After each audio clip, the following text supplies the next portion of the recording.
China's high mortality era, 5% death rate among 1980s generation. China's real estate crisis, 90 million empty homes, world's tallest unfinished skyscraper. China's manufacturing crisis, factories shut down, bosses flee, depression looms.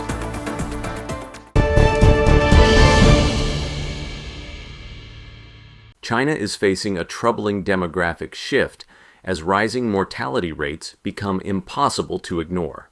Once bustling cities and rural areas alike now appear increasingly deserted. Reports suggest that the country has experienced persistent waves of illness, with overcrowded hospitals becoming a common sight. Despite official denials, many residents report a growing number of deaths among family members, friends, and even young people and children. The death rate has already reached its peak. I thought it would take another 5 to 10 years, but during a business trip on the national highway to Changsha, I counted 17 businesses holding funerals and only one holding a wedding. That is a 17-to-1 ratio of deaths to births.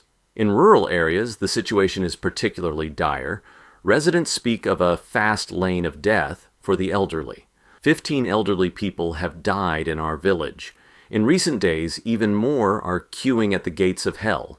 When my elderly father counted how many would pass away in 2024, he was shocked, saying it was the highest death rate he had ever seen. The situation has placed immense strain on funeral homes nationwide.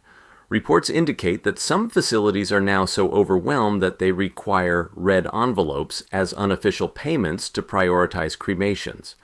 In some areas, the increased workload has forced funeral homes to cancel traditional farewell ceremonies.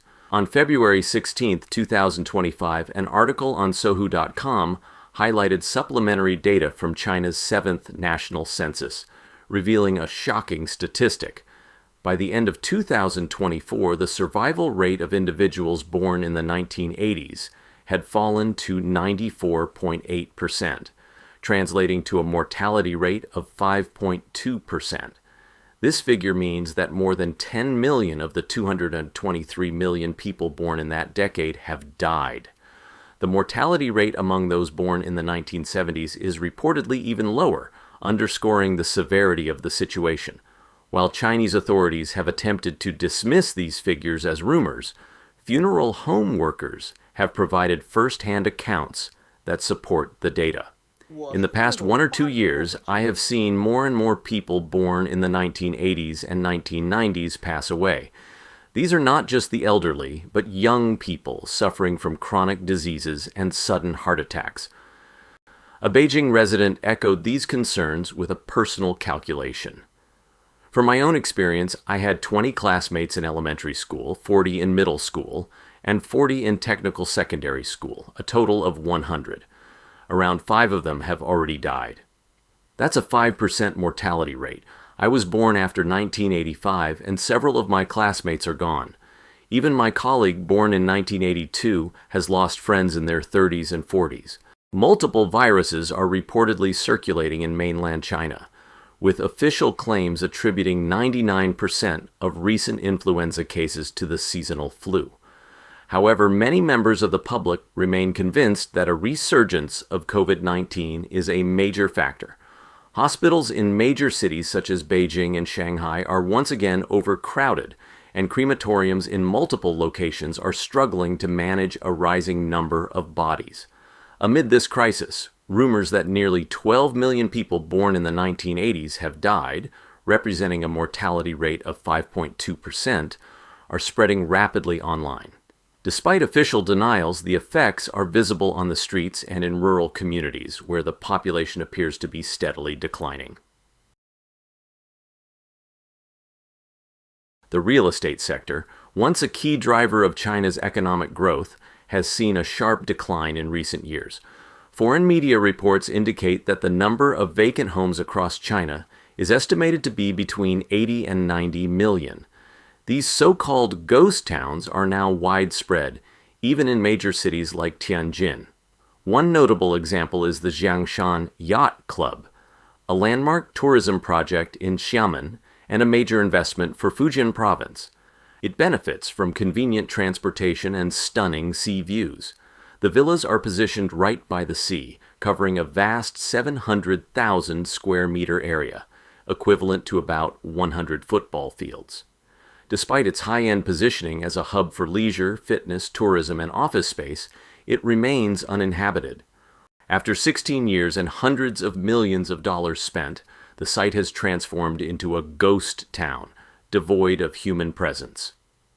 Blogger Shinge commented on the situation. In such a prime location, even ordinary houses would cost millions or tens of millions.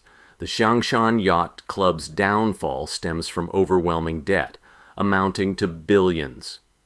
After a decade of development, the major developers could no longer sustain the project. In Zhangjiajie, the Dayong ancient town, billed as the largest ghost town in the region, tells a similar story.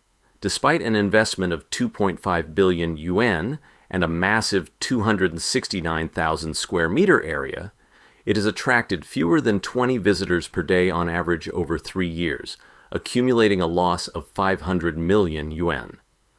Zhangjiajie, known for its iconic National Forest Park and Tianmen Mountain, drew nearly 420,000 visitors to the park's cable car in the first half of 2024.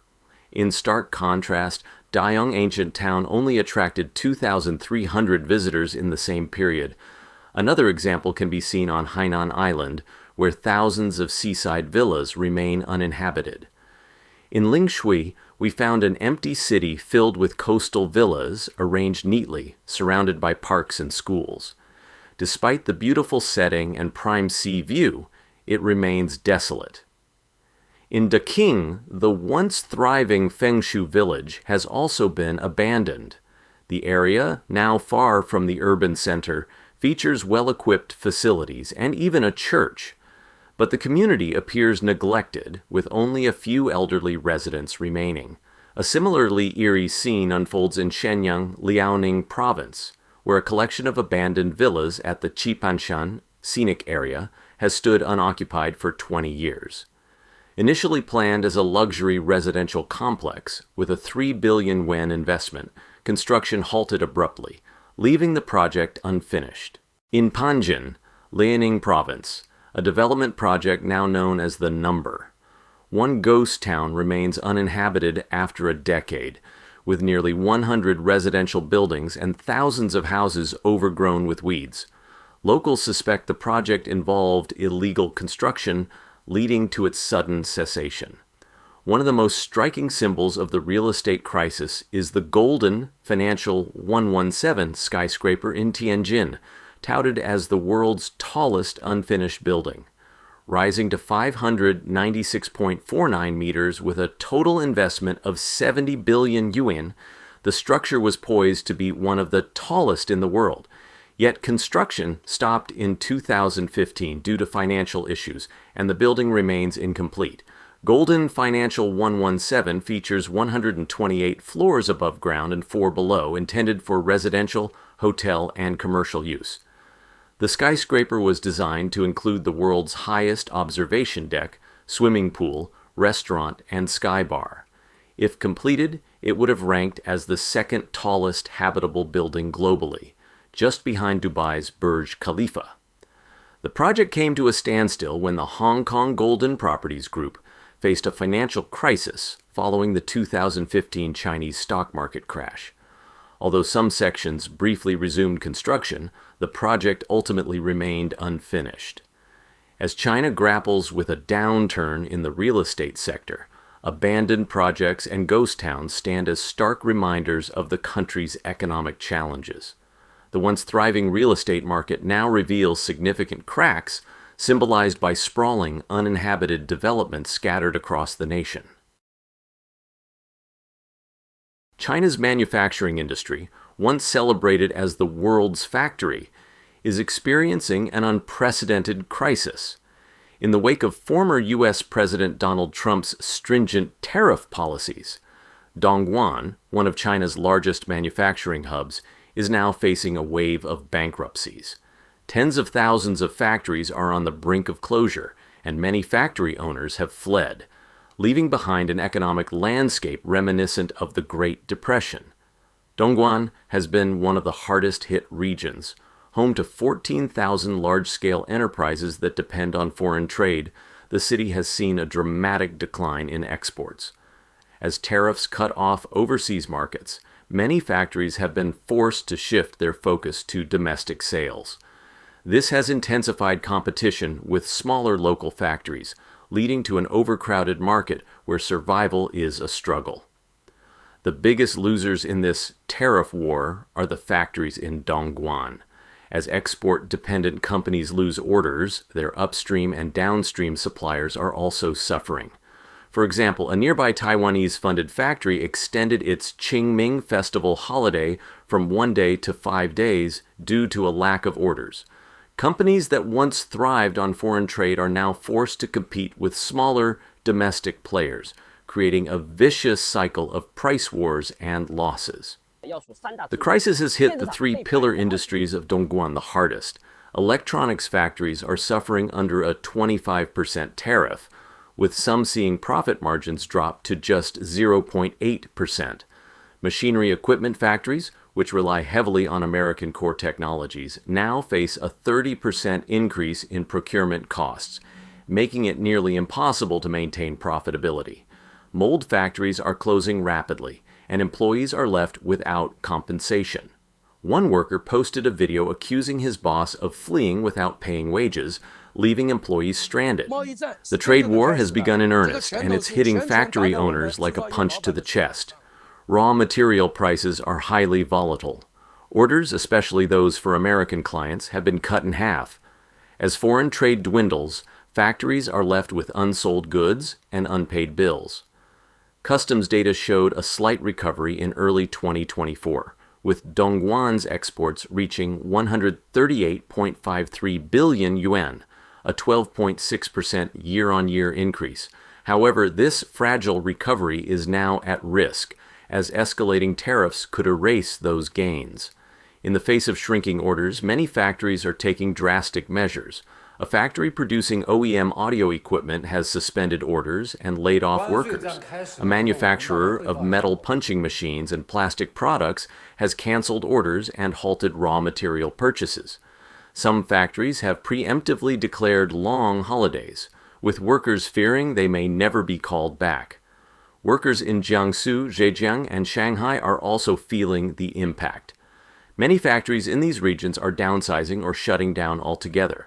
As jobs vanish, a wave of unemployed workers is heading back to their hometowns. Train stations are crowded with people carrying their belongings, uncertain about their future. There is now a large-scale return of workers from Jiangsu, Zhejiang, and Shanghai. If you visit the train stations, you will see people with luggage unsure where to go. Many factories have already reached full capacity and are not hiring. Workers are forced to either return home, sleep in parks, or simply lie flat, accepting temporary or underpaid jobs.